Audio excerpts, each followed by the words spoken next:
energía es un elemento central del desarrollo. Un sistema energético bien establecido apoya a todos los sectores, desde las empresas, la medicina y la educación, a la agricultura, las infraestructuras, las comunicaciones y la alta tecnología. Y sin embargo, a nivel mundial, las carencias son abrumadoras, ya que hoy en día cerca de 1.000 millones de personas aún viven sin electricidad y cientos de millones más lo hacen con un suministro insuficiente o poco confiable, impidiendo, de esta manera, su desarrollo tanto humano como económico.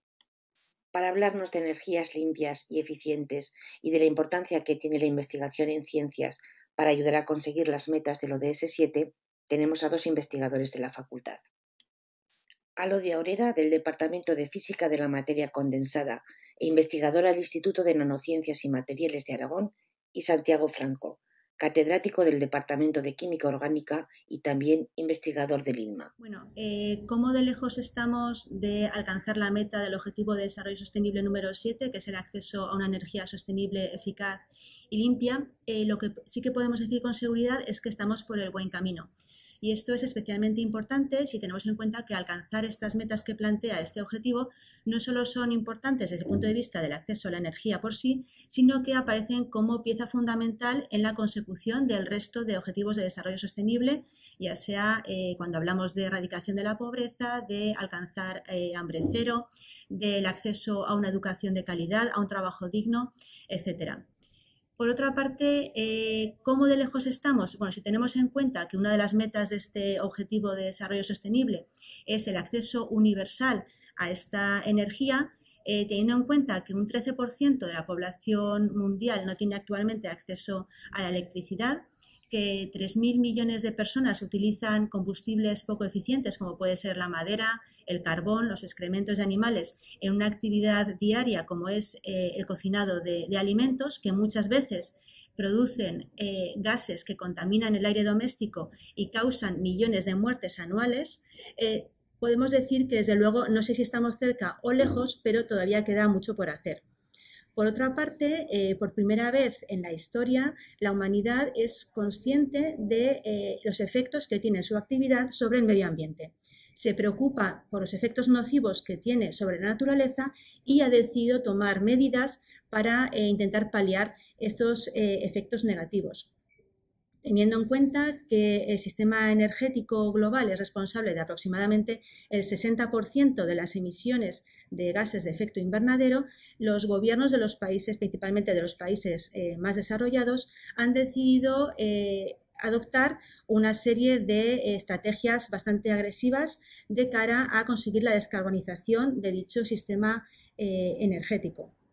Esto, desde luego, necesita un fuerte compromiso político desde el punto de vista de los países, ya que las inversiones en infraestructuras energéticas son especialmente caras. De hecho, se estima que para conseguir los objetivos, las metas del Objetivo de Desarrollo Sostenible número 7, va a ser necesario triplicar la inversión anual en infraestructuras de energía sostenible. Bueno, en principio la solución existe, pero como siempre en este tipo de temas, pues son problemas fundamentalmente de financiación.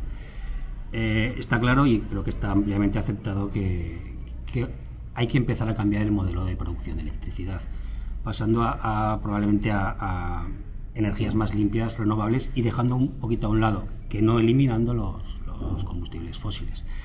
Tenemos un problema, y es que esto que puede parecer aparentemente sencillo, pues choca con los intereses de las grandes empresas suministradoras y generadoras de electricidad. Y esto es lo que realmente va a ser muy difícil de cambiar, porque únicamente se basan en principios económicos. Entiendo que los estados pues van a tener una participación importante para tratar de revertir esta tendencia. ¿Cómo? Pues probablemente con algún tipo de incentivo para que este tipo de empresas empiecen a ver algo más atractivo el llevar la electricidad en aquellas zonas en las que hoy en día no les resulta rentable.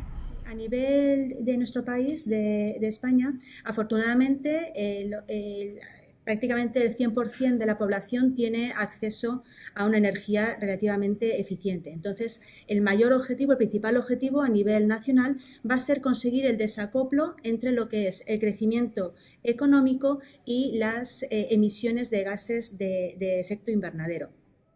Hay que tener en cuenta que España ratificó el acuerdo adoptado en París en 2015, en el que las naciones se comprometían a tomar medidas que limiten el calentamiento global promedio a un máximo de 2 grados centígrados o a poder ser un máximo de 1,5 grados. Entonces, la política energética nacional se va a tener que desarrollar dentro de este marco de este acuerdo. A nivel nacional es muy importante lo que se ha conseguido en cuanto a la proporción de energía producida proveniente de fuentes renovables. En España aproximadamente el 30 y tantos % de la energía generada proviene de estas fuentes, principalmente eólica. El aumento en el uso de estas fuentes de energía renovable es muy importante, no solamente desde el punto de vista de una energía más limpia, más sostenible, sino que también ayuda a otro de los grandes problemas que tenemos a nivel nacional, y es la gran dependencia exterior en nuestra generación de energía. Alrededor del 70 y tantos % de la energía que producimos depende de países extranjeros, lo que da diferentes problemas en cuanto a seguridad energética, a fiabilidad de consumo, etc. Este problema también se ha visto acrecentado en los últimos años debido a la paulatina disminución en el uso del carbón como fuente de energía, un combustible del que España era productor, pero que desgraciadamente se sitúa entre los combustibles más contaminantes en cuanto a emisiones de CO2. Pues hoy en día las zonas en las que ni siquiera tienen acceso a la electricidad se centran principalmente en zonas rurales del tercer mundo, principalmente en Sudamérica, algunas zonas aisladas de Sudamérica, y en África principalmente.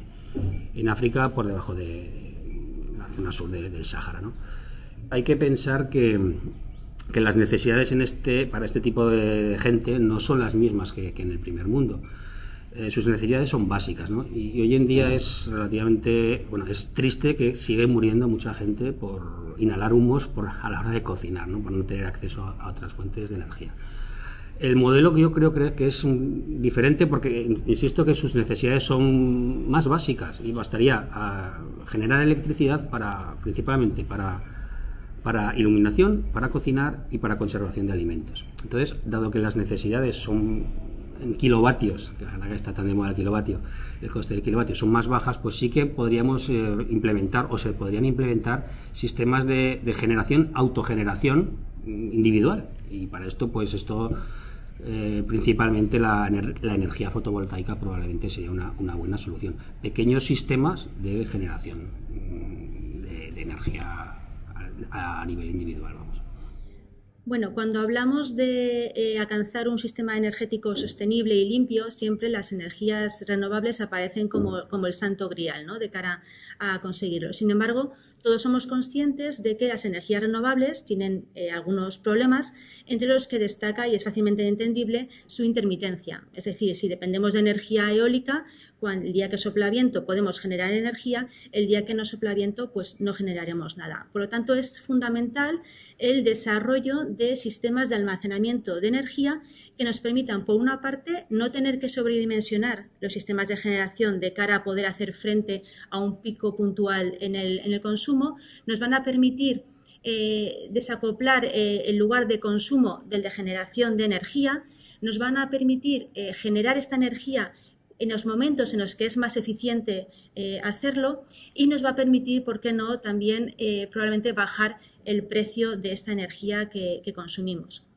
En nuestro grupo de investigación, dentro de otras líneas, tenemos dos grandes líneas dedicadas a sistemas de almacenamiento de energía a dos escalas diferentes. Por una parte, en almacenamiento a gran escala, tenemos una línea que consiste en estudiar el aprovechamiento de excedentes de picos de generación de energía para la fabricación, para la generación de combustibles verdes, de combustibles más limpios. Podemos estar hablando, por ejemplo, de la generación de hidrógeno a partir de la electrólisis del agua a alta temperatura, en nuestro caso, hidrógeno que luego puede ser usado por fuentes de generación de electricidad limpias y eficientes, como son las pilas de combustible, que es una de nuestras líneas de investigación. Podemos ir un poquito más allá y aparte de lo que es la electrólisis del agua, podemos ir a la coelectrólisis del agua más dióxido de carbono, que puede provenir de procesos industriales en los que este CO2 se ha capturado, se ha almacenado y entonces, además de evitar su exposición a la atmósfera, lo usamos para generar otro tipo de combustibles de interés dentro de la industria, como puede ser, por ejemplo, la generación de gas de síntesis. Otra de las líneas de investigación principales de nuestro grupo, en almacenamiento de energía a otra escala, a pequeña escala, son las baterías, que permiten, por ejemplo, la portabilidad de dicha energía en sistemas electrónicos portátiles. En esta línea tenemos, por ejemplo, en el campo de las baterías de litio, estudiamos materiales que permitan el uso de electrolitos de estado sólido en estas baterías, que permiten un incremento sustancial en la densidad de energía de estas baterías, algo que está demandado cada vez más por el desarrollo de los sistemas electrónicos portátiles, al mismo tiempo que aumentamos enormemente la seguridad de dichos sistemas frente a las baterías actuales que utilizan electrolitos en estado líquido. Sí, nosotros venimos trabajando en un proyecto de desarrollo de celdas fotovoltaicas que llamamos de tercera generación desde hace aproximadamente 10 años. La idea de este tipo de dispositivos es que, bueno, digamos, no utilizan silicio, que es hoy en día el componente principal de los paneles fotovoltaicos, y esto pues puede tener ciertas ventajas, como por ejemplo pues, un abaratamiento importante de los costes de producción. Bueno, pues este tipo de celdas son transparentes, a diferencia de las del silicio, y esto hace que se podrían implementar en ventanas, por ejemplo, ventanas fotovoltaicas.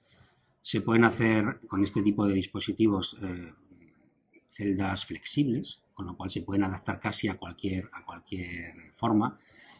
Y bueno, un punto importante es el coste relativamente reducido que supone, ¿no? Evidentemente todo no es positivo y sí que hay todavía que completar algunos flecos, como por ejemplo asegurar su estabilidad en un tiempo prolongado, ¿no? Para que puedan competir con los dispositivos de silicio.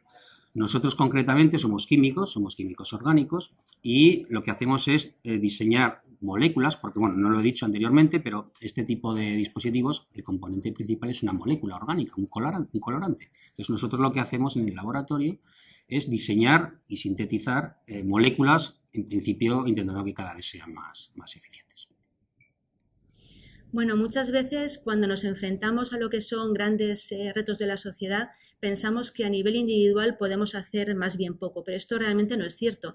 Si muchas personas hacen un poquito en su día a día, el cómputo general puede ser un avance importante en la consecución de este objetivo. Hay muchas cosas que podemos hacer. Destacar algunas de ellas podría ser, por ejemplo, el consumo de productos locales, ahorrando gastos energéticos en transporte de mercancías, el consumo de productos de temporada que permiten ahorrar energía en cuanto a climatización de cultivos, refrigeración para la conservación de estos cultivos.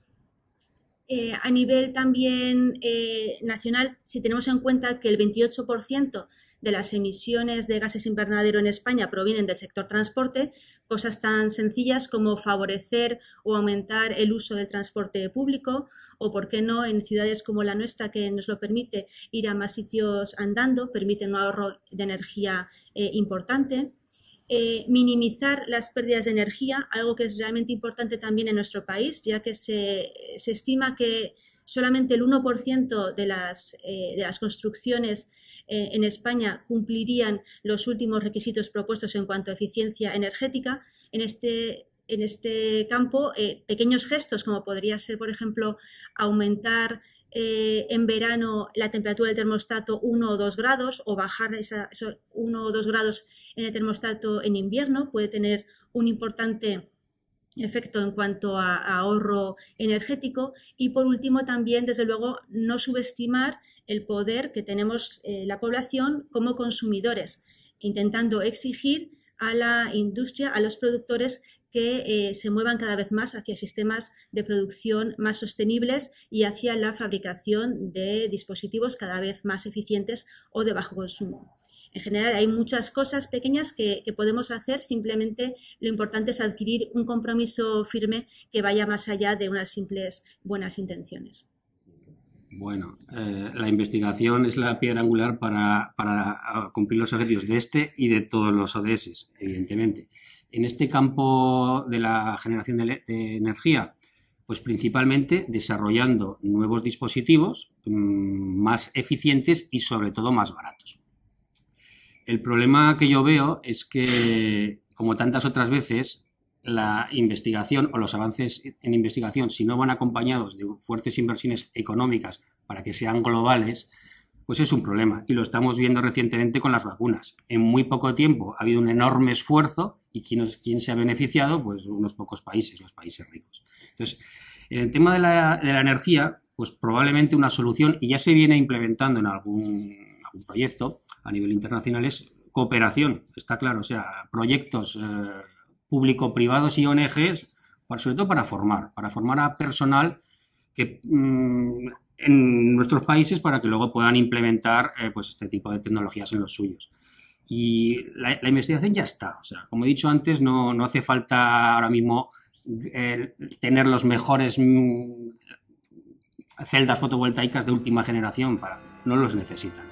Formación, investigación y cooperación.